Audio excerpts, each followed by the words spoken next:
Welcome to Prime Sports with me, Razak Musbar. Let's start with the UEFA Super Cup final taking place in Poland between Real Madrid and Atalanta. And it's Real Madrid who, at the moment, are leading by 2-0. Well, Kylian Mbappe finding the back of the net in that game. It's left with just some 10 minutes to go, and Real Madrid will be crowned champions of the Super Cup over there. Now, away from that, we start with the WAFU Zone B tournament, because Hazaka's ladies, they suffered a defeat in their second game at the ongoing WAFU B Women's Champions League qualifiers. Now, the Ghanaian champions lost 3-0 to Nigeria's Edo Queens earlier today, leaving them on the verge of elimination. However, the Nigerian opponent were stronger in the end as they scored 3 second-half goals to pick up their second win in the tournament.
Now, Joyce Sports, Lawrence Baidu monitor the game all the way in Ivory Coast and now joins me via Zoom for some quick chat on the team's chances with one game remaining. Lawrence, thanks very much for your time. Just tell me, what have you observed as the challenge for this team? Because 2 games into the tournament, they have failed to find the back of the net. Hi, can you hear me? Yes, Lawrence, I can hear you.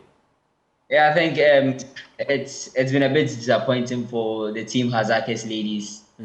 I mean, to pick up just 1 point from their opening 2 games wasn't something that they were expecting.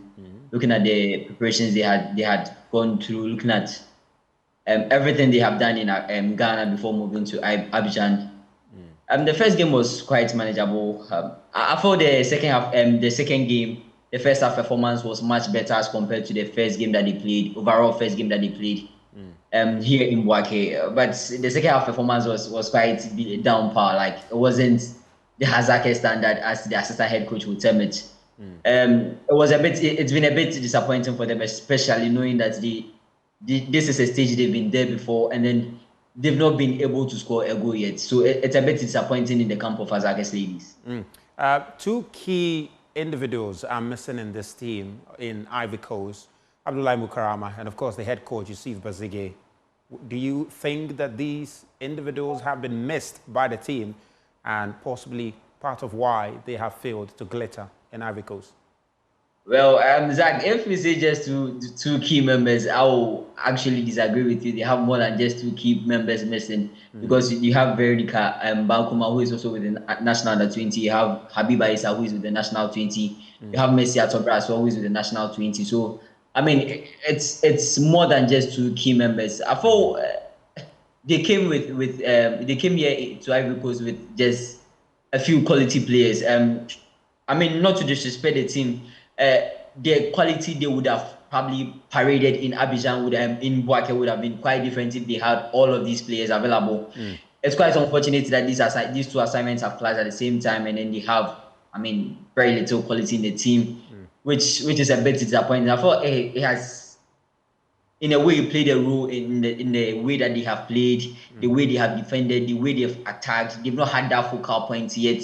They've not had that kind of player like Mukarama who they will want to they want that kind of player to attack the box. They've not had that defensive mover like Habiba Issa who will be putting in, I mean, the tackles, help building up play. They've not had that kind of player like Bernie Kakuma who will be taking on long ranges, who will be putting in a midfield shift. But it's really taking a toll on them, and you can, from the camp, you can tell very much that it is one thing that hasn't gone their way so far in the competition. They have one final game. One game, they have 1 point. A possible win in that game gives them 4 points. At the moment, what are their chances of qualifying? What needs to happen for them to qualify to the semi-finals? I mean, it's mathematically they are still in the competition. They have AS Guard National to play. At the moment, they sit third in Group B with just 1 point and then -3 goals, which is very telling of the kind of performance that they've put out here in Boaké. But then what they will need to go on their side is that they will need to score heavily against AS Guard National. They will need Nigeria's Queens to also do the job on that side, not just doing the job, but then doing that convincingly as they've done against probably Hazake's ladies, you want to put it, or as they did against AS Guard National. So any of these two favors, gets Edo Queens scoring, but scoring Omni Sports itself very like a high scoring game where they will end up on the winning side. I mean, a 3-0, 4-0, 5-0 will be bad.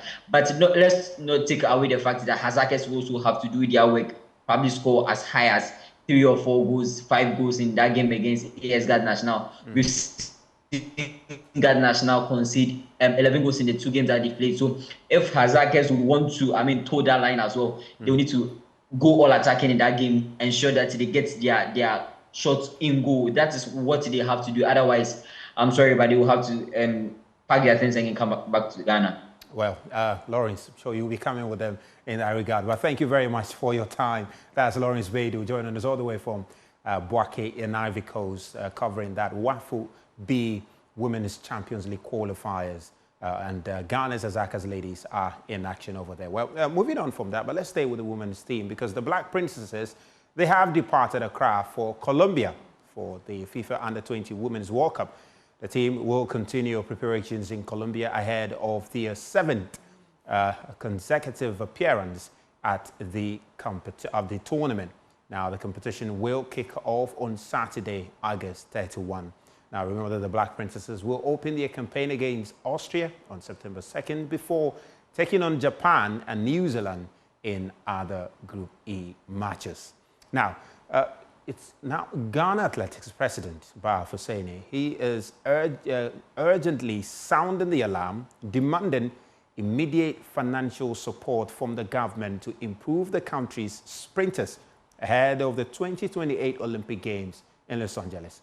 Now, following Ghana's disappointing performance in track and field at the recently ended Paris Olympics, Bawa warns that without timely intervention, the nation's chances of making a mark will continue to fade.